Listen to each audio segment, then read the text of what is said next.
Riya 2 cup চা বানিয়ে আনতো, কাকু আর কাকিমা এসেছে। মা ভাইকে বলো না, দেখো না ফোন দেখছে। আমি তো পড়াশোনা করছি। চুপ করে যা।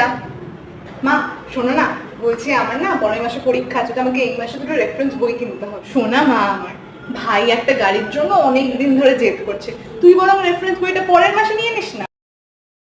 মা, ভাই আজ একটা মেয়েকে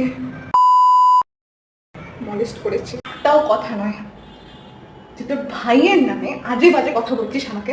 তুই লজ্জা করে না রে? তোমরা ঠিক সময় আমাকে শাসন করতে না, তো ও আজকে এত নোংরা জঘন্য কাজটা করার সাহস পেত না। যে কোনো ঘটনার সূত্রপাত কিন্তু বাড়ির থেকে। তাই আজ আমি মায়েদেরকে অনুরোধ করবো, নিজেদের ছেলেদেরকে মানুষ করো, যাতে ভবিষ্যতে এরকম নোংরা খারাপ ঘটনা আর কোনো মেয়েকে ফেস না করতে